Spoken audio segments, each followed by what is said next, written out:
جی السلام علیکم ورحمۃ اللہ وبرکاتہ۔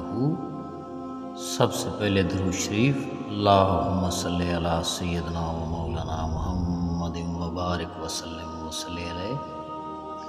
جی دوستو، آج کا موضوع ہے بھائیوں کا یوسف علیہ السلام کو تیار کرنا اور بھائیوں کے مظالم۔ جی جب حضرت یعقوب علیہ السلام کسی طرح بھی ان کے ساتھ یوسف علیہ السلام کو بھیجنے کے لیے تیار نہ ہوئے تو انہوں نے یوسف علیہ السلام کو کہا، کیا تم ہمارے ساتھ باہر جنگل میں چلو گے جہاں ہم دوڑ میں مقابلہ کریں گے اور اونٹ وغیرہ دوڑنے اور دوسری جنگی تدبیر میں مقابلہ کریں گے؟ حضرت یوسف علیہ السلام نے کہا، ہاں ضرور جاؤں گا۔ انہوں نے کہا کہ تم باپ کو کہو۔ آپ نے سب بھائیوں کو ساتھ لیا اور باپ کے پاس آ گئے۔ بھائیوں نے ان کی موجودگی میں آپ نے باپ کی خدمت میں عرض کی، یوسف ہمارے ساتھ جانا پسند کرتا ہے اور آپ اسے اجازت دیں۔ آپ نے یوسف علیہ السلام کی طرف توجہ کرتے ہوئے پوچھا، تمہارا کیا خیال ہے؟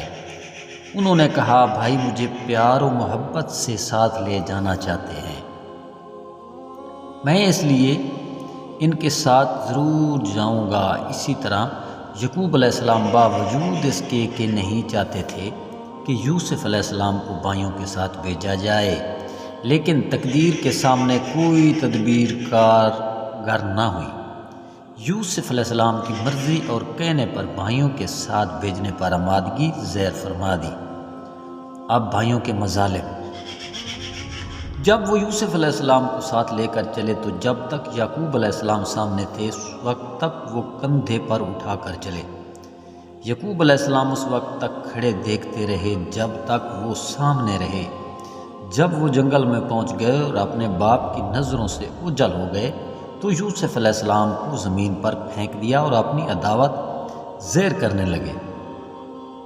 کبھی بد کلامی کرتے اور کبھی مارتے۔ آپ ایک بھائی سے بھاگ کر دوسرے کے پاس آتے کہ شاید وہ میرے ساتھ ہمدردی کرے اور میری فریاد سنے، لیکن وہ ہوئی آپ کو مارنا شروع کر دیتا۔ آپ نے ان کے ارادوں کو جب سمجھ لیا یہ کیا چاہتے ہیں تو وہاں سے پکار کر کہا، اے میرے ابا جان، کاش آپ یوسف کو دیکھتے کہ بھائی اس پر کتنا ظلم کر رہے ہیں تو آپ کتنے غم زدہ ہوتے، اور میرے بھائیوں کے مجھ پر مظالم کو اگر آپ دیکھتے تو یقیناً میرے ابا جان یہ کتنی جلدی آپ کے وعدہ کو بھول گئے، کتنی جلدی آپ کی نصیحتوں کو بھول گئے۔ یہ کہتے ہوئے یوسف علیہ السلام شدید روئے۔ اسی حال میں روحی نے اپنے آپ کو زمین پر گرا دیا اور سینے پر بیٹھ گیا۔ آپ کو قتل کرنے کا ارادہ کیا۔ حضرت یوسف علیہ السلام نے کہا، اے میرے بھائی ٹھہر جاؤ، مجھے قتل نہ کرنا، قتل کرنا عظیم جرم ہے۔ سبحان اللہ، نبی کا مقام کتنا بلند ہے۔ نبوت کے اعلان سے پہلے ہی اپنے بھائیوں کو نصیحت کر کے قتل جیسے عظیم جرم سے بچا رہے ہیں۔ ربیل کہنے لگا، تجھے تو بڑے خواب آتے تھے، اب تو اپنے خوابوں کو بلا جو تجھے میرے ہاتھوں سے چھڑائیں۔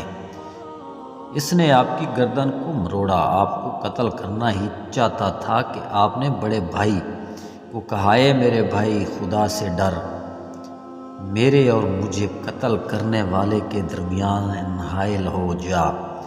آپ کے کہنے پر اس سے کچھ بھائی ہونے کا خیال آیا اور دل نرم ہوا۔ اس نے کہا، اے میرے بھائیو، کیا تم نے میرے ساتھ وعدہ نہیں کیا تھا کہ قتل نہیں کرو گے؟